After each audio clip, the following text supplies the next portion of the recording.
네, 정치권의 동향을 대기자의 시선으로 짚어보는 목요 정치클럽 기자 대기자 시간입니다.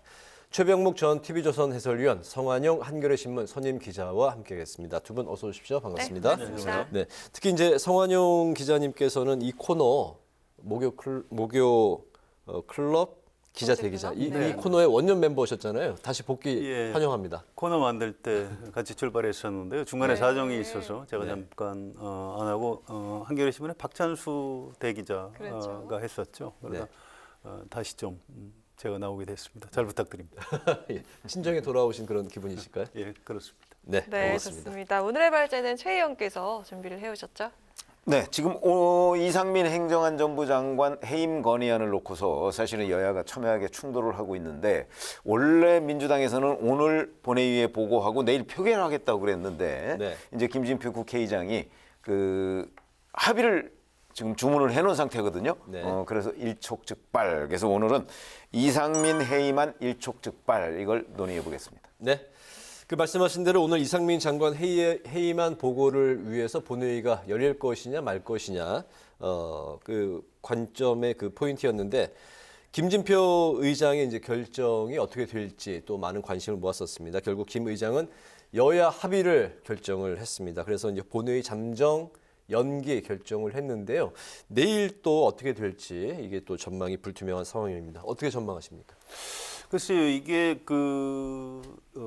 일단 본회의에 보고가 되면 24시간 이후 72시간 이내에 표결을 하게 돼 있습니다. 네. 민주당에서 이제 오늘하고 내일 본회의가 다 잡혀 있었기 때문에 24시간 지나자마자 이제 표결을 좀 하자. 그래서 오늘 꼭 좀 본회의에 보고를 해달라 이런 주문이었는데. 김진표 국회의장이 보기에는 이건 그 여야 합의로 보고를 하도록 하는 게 좋겠다 이렇게 끝까지 종용을 했습니다. 그런데 국회의장이 보시기에도 이건 좀 뭔가 좀 앞뒤가 맞지 않는다. 국정조사를 여야 합의로 하기로 해놓고 그 주무장관을 뭐 해임 건의하는 거는 뭐 좀 명분이 좀 없는 것 아니냐. 그래서 좀 미룬 것 같습니다. 아무튼 24시간 이후 72시간 이내 표결 조항이 있기 때문에 내일 민주당이 이걸 다시 본회의 보고해달라고 요구하지는 않기로 했고요. 일단 일정 자체가 다음 주로 넘어가는 분위기입니다. 그래서 다음 주에 예산안을 처리하기 위해서 국회 본회의 일정이 다시 잡히면 그때 이제 본회의에 보고하고 해임 건의안 표결을 해달라, 장정해달라 이제 이렇게 국회의장한테 요구를 할 계획인 것으로 알고 있습니다. 네. 그렇죠. 지금 말씀하셨듯이 바로 본회의는 이제 오늘 만약에 보고를 못 한다면 내일 있고 그다음에 12월 9일이 있습니다. 그 중간에는 본회의가 현재 없거든요. 그러니까 내일 보고하면 이 해임 건의안은 그냥 무산되는 게 돼버리고요. 왜냐하면 그 후에 본회의가 안 잡혀 있으니까. 그리고 12월 9일도 안 됩니다. 그날 보고하면 그 다음에 본회의가 잡혀 있어야 되는 거거든요.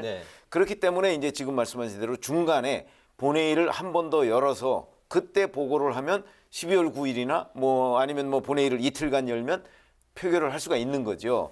그런데 문제는 지금 이제 자꾸 그 김진표 국회의장이 그 여야 합의를 주문하고 있기 때문에 그 합의라는 입장이 언제까지 유지가 될 것이냐가 대단히 중요하죠.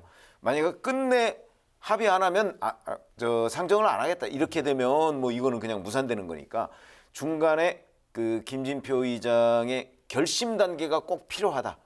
저 이렇게 봅니다. 네, 그 민주당 입장은요, 그 이상민 장관이 물러나야지 국정조사가 제대로 된다 이렇게 얘기하고 있고, 국민의힘은 국정조사 하기 전에 그 해임 요구는 자기 부정이다 이런 입장인데요. 근데 과거에 그 국민의힘에서도 조국 당시 법무부 장관 그 해임을 요구하면서 제대로 수사를 하기 위해서다 이렇게 얘기를 했었거든요. 그 두 상황이 다른 게 뭘까요? 저는 입장만 상황이 달라진 걸까요? 그 완전히 다르다고 보는 것이 조국 전 장관은 법무부 장관입니다. 그렇죠. 법무부 장관은요 수사 지휘권을 가지고 있습니다. 검찰총장에 대해서. 그런데 자기 수사를 검찰에서 하고 있는 상황이 되다 보면 그거는 뭐 물론 관여 안 한다고는 하지만 그거를 뭐 일반 국민들이 과연 믿을 것인가 하는 부분에서 법무부 장관에서 내려오거나 또는 해임을 한 상태에서 조국 전 장관이 수사를 받아야 된다. 이거는 뭐 저는 상식에 부합한다고 보고, 다만 지금은 이태원 참사와 관련해서 행정안전부 장관의 책임론을 민주당에서 제기하고 있잖아요. 그래서 국정조사를 합의를 했습니다. 그렇게 해놓고 만약에 행정안전부 장관이 없어지면 이 국정조사의 매우 중요한 축 하나가 빠지는 거거든요. 그러니까 논리적으로 보면 국정조사에서 책임 소재를 밝히고 대책까지 마련하고 이렇게 돼야 되는 거 아니에요. 네. 근데 거기에서 행정안전부 장관이 빠지면 그건 자기 모순이다. 지금 그 주장이 저는 상식적으로도 맞는 것으로 봅니다. 네. 네. 근데 여야가 바뀌면은 원래 좀 상식도 바뀌고 그렇습니다. 여당이 되면 항상 이제 정부를 좀 방어하게 돼 있는 거고요. 뭐 차이가 있을 수 있겠습니다만 기본적으로는 조국 장관 때하고 마찬가지라고 봐요. 지금 국민의힘에서는 이제 방어를 해야 되는 이제 이런 좀 절박한 입장이죠. 그래서 정치적으로 뭐 이해가 됩니다. 그런데 저는 어쨌든 국정조사는 될 걸로 봐요. 지금은 이제 그 대통령실에서 우리 협조 못한다 이렇게 하고 또 국민의힘 내부에서 우리 이 국정조사에 참여 못한다 이렇게 말을 이렇게 하지만 이태원 참사가 어떤 참사입니까 이게 그걸 어떻게 국정조사를 하지 않고 넘어갈 수가 있겠습니까? 그래서 나중에 이제 대통령실이나 국민의힘에서도 그런 그 여론, 민심에 따라갈 수밖에 없고요. 결국은 여야가 함께 좀 뭐 시간은 좀 걸릴 수 있겠습니다만 국정조사를 하는 모습을 이렇게 보게 될 것으로 예상을 합니다. 아, 네, 그렇군요. 네. 하나 더 질문을 하자면요. 국민의힘이 국민의힘 측에서 민주당이 이상민 장관을 콕 집어서 그 해임안을 건의하거나 또 더 나아가서 탄핵까지 밀어붙이는 그 배경에는 경찰국 신설이 있는 게 아니냐. 결국엔 이게 대선 불복이다. 이렇게 보고 있는데 여기에 대해서는 어떻게 생각을 하십니까? 글쎄요, 뭐 대선 불복이라는 게 일종의 프레임이죠. 아무거나 이제 야당에서 정치 공세하는 걸 다 이제 대선 불복이다 이제 이렇게 얘기하는데 그렇게 뭐 좋아 보이진 않아요. 뭐 야당은 또 야당의 역할이 있는 겁니다. 원래 반대하라고 야당이 있는 거고요. 또 지금 국회 다수 의석을 민주당이 확보하고 있기 때문에 또 국회의 어떤 고유 권한 같은 게 있는 겁니다. 국정조사 국회가 하는 거예요. 이걸 이제 민주당이 하는 거다 이렇게 생각하시면 안 되는 거고요. 그래서 이 해임 건의 탄핵 소추 이걸 이제 민주당이 한다고 보지 마시고요. 이것도 국회 고유 권한이에요. 국회가 해임 건의할 수 있는 권한이 있는 거고요. 또 탄핵 소추도 이제 국회 권한입니다. 그래서 이건 여야의 문제이기도 하지만 대통령 권력과 국회 권력이 다르기 때문에 이렇게 나타나는 그런 측면이 있는 겁니다. 그래서 이건 이제 정치적으로 좀 대화하고 타협을 해서 절충을 뭐 해 나가야 될 문제지 꼭 뭐 어느 쪽이 옳다 어느 쪽은 틀렸다 이렇게 얘기하기는 좀 어려운 것 같습니다. 네. 네.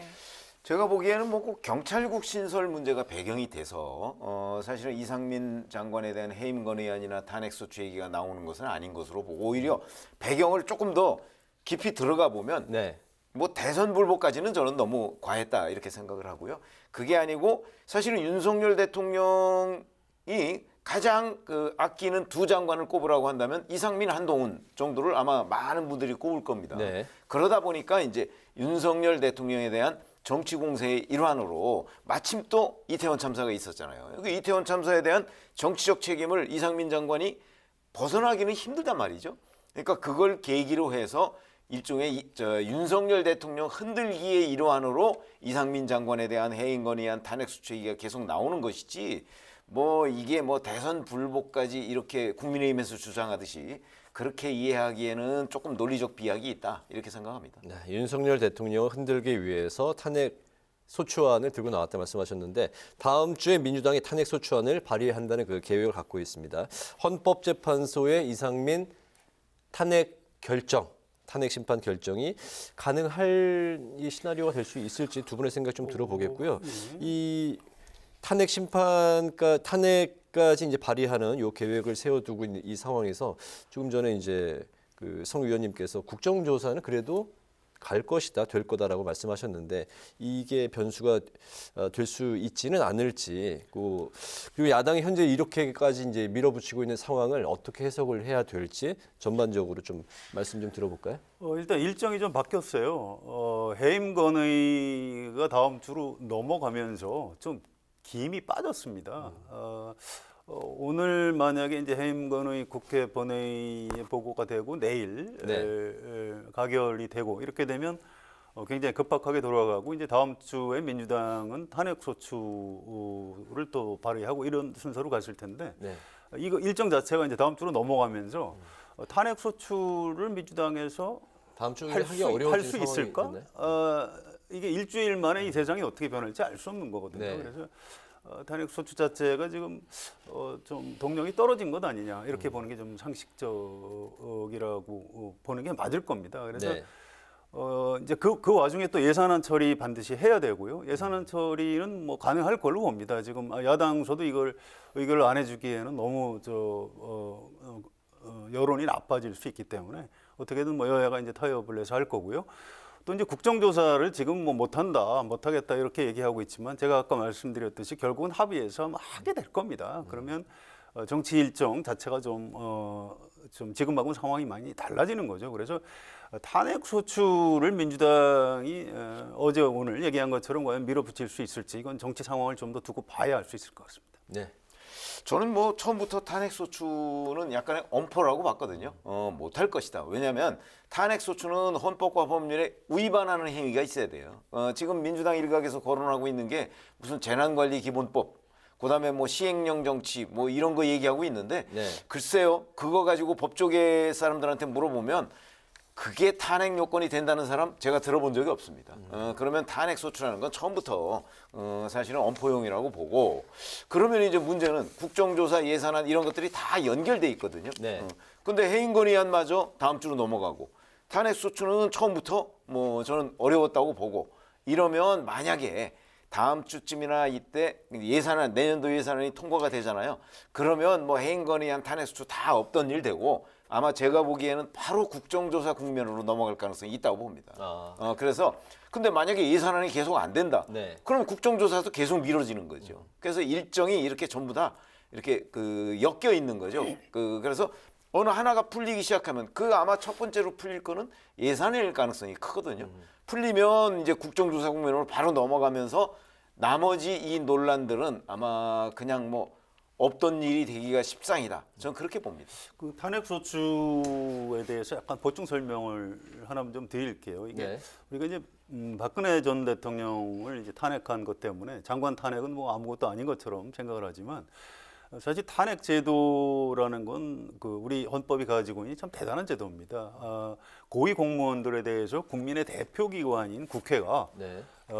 이제 쫓아내는 거죠. 아주 쉽게 얘기해서. 탄핵 소추가 되면 일단 직무가 정지가 되는 거죠. 헌법재판소에서 최종적으로 심판을 하게 됩니다. 이제 헌법이나 법률을 위반했느냐 이건데 여기서 좀 우리가 유의해야 될 점은 이건 형사처벌하고는 좀 다른 제도입니다. 일종의 네. 고위공무원에 대한 징계제도라고 보시면 되고요. 박근혜 전 대통령의 그 탄핵 사유가 다 무슨 뭐 불법과 형사처벌 대상이었기 때문에 탄핵된 건 아닙니다. 대통령에 대한 징계 처분이었고요. 그래서 최종적으로 그 헌법재판소에서 결정이 어떻게 나올지는 예측하기가 굉장히 어려운 겁니다. 다만 이런 식으로 정무직 공무원인 장관에 대해서 탄핵 소추를 해서 헌법재판소에 가서 법률적으로 뭘 따져보고 이것 자체가 굉장히 불행한 일입니다. 우리나라 정치가 실종된 거죠. 정치의 사법화. 이건 좀 제발 피해야 될 길이고요. 여야 간에 좀 대화도 하고 또 윤석열 대통령이 이제 야당의 요구를 좀 받아들이는 식으로 해서 이상민 장관을 좀 적절한 시점에 좀 물러나게 하는 이게 현재로서는 최선의 방법이 아닌가 생각합니다. 알겠습니다. 네, 이제 화물연대 파업 이야기를 좀 해볼까 하는데요. 오늘로써 8일째 접어들었습니다. 정부 여당은 이게 불법 파업이다, 탈분 없다 이런 입장이고 야당은 업무 개시 명령 철회를 요구하고 있는데요. 근데 이 업무 개시 명령이 과거 노무현 정부 때 여야 합의로 만들어진 거더라고요. 이를 그렇죠. 근거로 여당은 민주당과 민노총을 묶어서 같이 비난을 하고 있는데 자, 이거 어떻게 보십니까? 지금 현재는 이제 정부하고 민노총이 대화를 하고 있는 그런 상황이잖아요. 화물연대 파업사 대화 관련해서 그렇기 때문에 양쪽 다 뭐 양보 기류가 전혀 없어요. 네. 그런데 이 상태로 가면 우리가 아까 노무현 대통령 그 얘기를 하셨는데 2003년에도 화물연대가 파업을 2번을 했어요. 그리고 첫 번째 파업에서 사실은 정부가 화물연대의 요구를 대부분 다 들어줬어요, 당시에. 네. 그리고 나서 5월이었고 8월에 두 번째 파업을 했어요. 그때 이제 노무현 대통령이 엄청나게 화를 냈다는 게 문재인 전 대통령이 쓴 그 운명에 보면 자세하게 나와 있어요. 엄청나게 화를 냈다는 거죠. 네. 화물연대 그때 구호가 물류를 멈춰서 세상을 바꾸자였어요. 거기에 대해서 노무현 대통령이 저거는 단호하게 대응을 해야 된다는 걸 여러 차례 강조를 했고 그래서 그때부터는 물러서지 않았어요. 그래서 결국 이제 화물연대 지도부가 구속되고 뭐 이러면서 저 상황이 끝났는데 사실은 이번에도 그러면 똑같은 길을 걸을 수 있을 것이냐? 그건 아무도 모르죠. 그러나 현재까지 윤석열 대통령이 보이고 있는 반응은 2003년 노무현 대통령이 보였던 두 번째 파업 때 보였던 반응하고 똑같아요. 그런 점으로 보면 윤석열 대통령의 의지도 꽤 강해 보인다. 저는 이렇게 보거든요. 이런 것들이 이제 이 협상 타결에 어떤 영향을 미칠 것인가 그걸 좀 두고 봐야 된다. 지금 현재로서는 강대강으로 전혀 합의점을 찾지 못할 것으로 보이지만 이거는 며칠 좀 두고 봐야 되겠다. 저는 이렇게 유보적으로 밝힙니다. 네. 그러니까 큰 흐름에 있어서는 지금 최 의원 말씀하신 게 맞습니다. 근데 하나 좀 제가 꼭 보충 설명을 드리고 싶은 게 이 화물연대 파업, 불법 파업, 화물연대 지금 하고 있는 게 불법 파업이냐?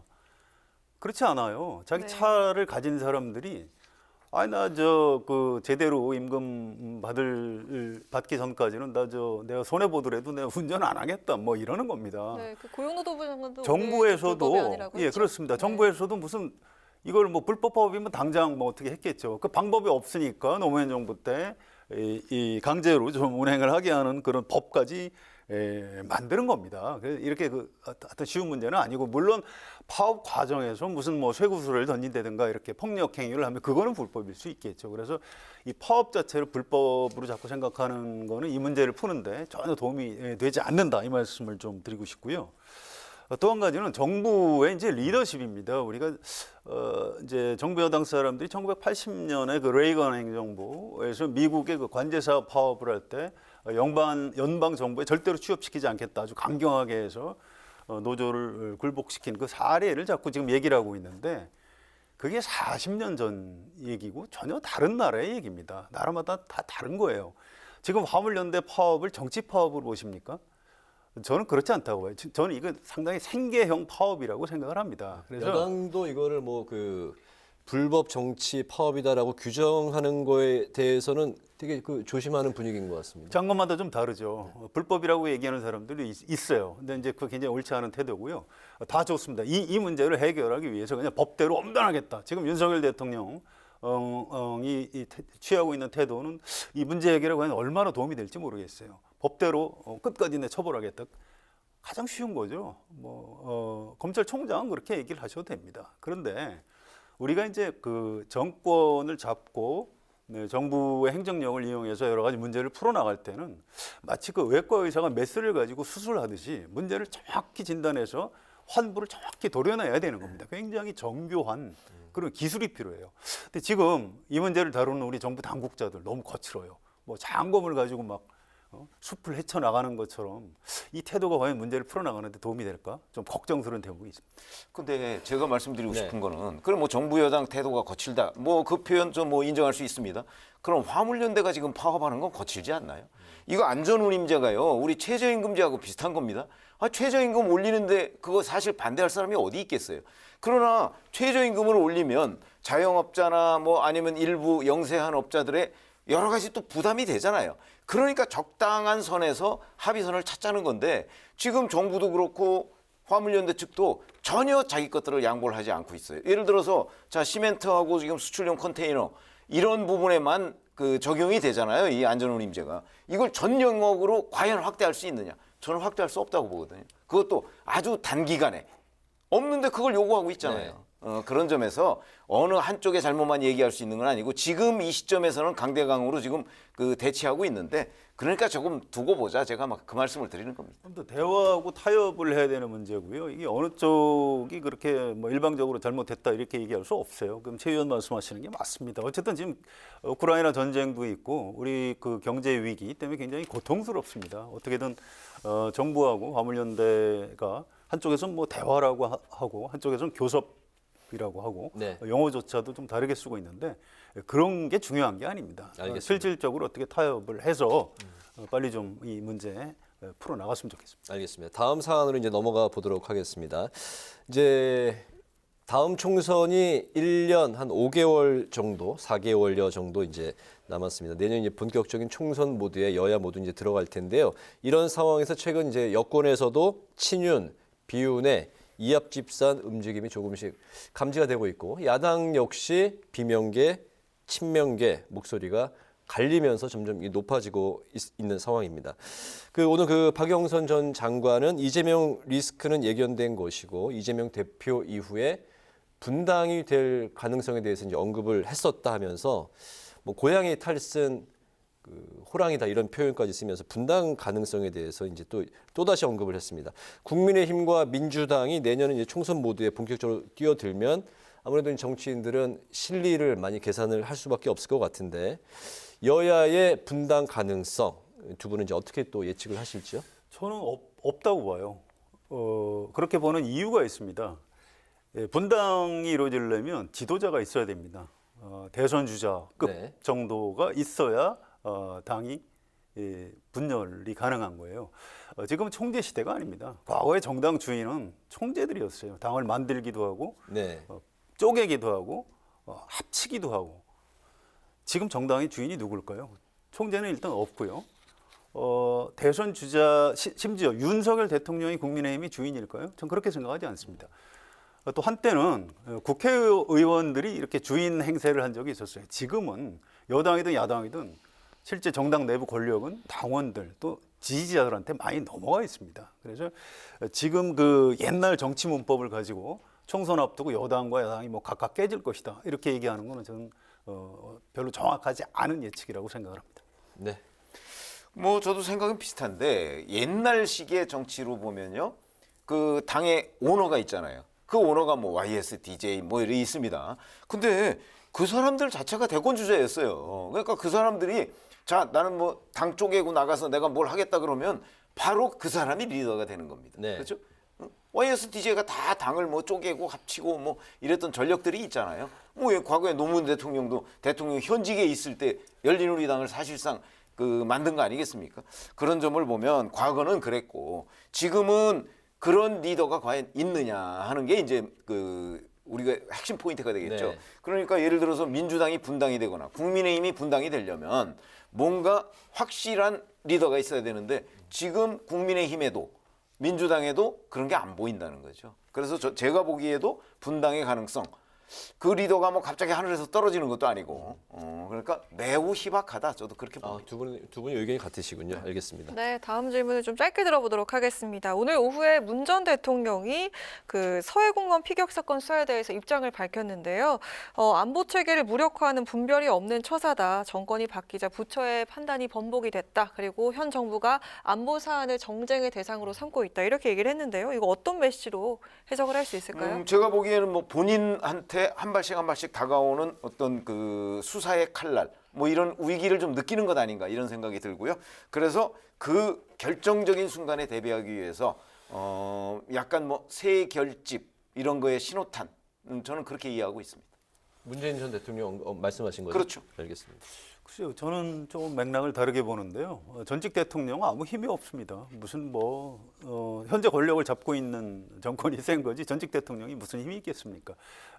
지지층 또 일반 상식을 가진 국민들한테 이게 정권의 안보실장을 맡았던 사람한테 구속영장 청구까지 하는 건 좀 너무하는 것 아니냐 이렇게 이제 국민들한테 지금 호소를 하고 있는 그런 장면이라고 보입니다. 네, 알겠습니다. 마지막으로 두 분의 한 줄 논평 들어보겠습니다. 오늘 먼저 최 의원님부터 들어볼까요? 조금 전에 저희가 사실은 뭐 국민의힘이든 민주당이든 분당 가능성 얘기를 하지 않았습니까? 네. 그래서 그거를 요약해서 제가 한 줄 논평을 리더 없는 정당 없다 이걸로 하겠습니다. 네.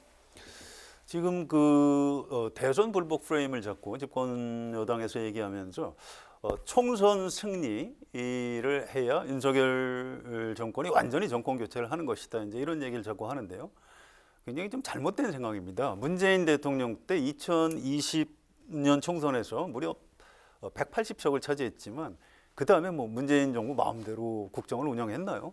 야당이 반대하면 어차피 못하는 겁니다. 그래서 지금 뭐 총선 승리를 위해서 매진할 때가 아니고요. 지금 즉시 바로 대통령하고 국회 또 여야 간에 대화를 하는 것이 가장 좋은 방법이다. 그래서 오늘 한 줄 논평 정치는 대화와 타협이다라고 하겠습니다. 네, 알겠습니다.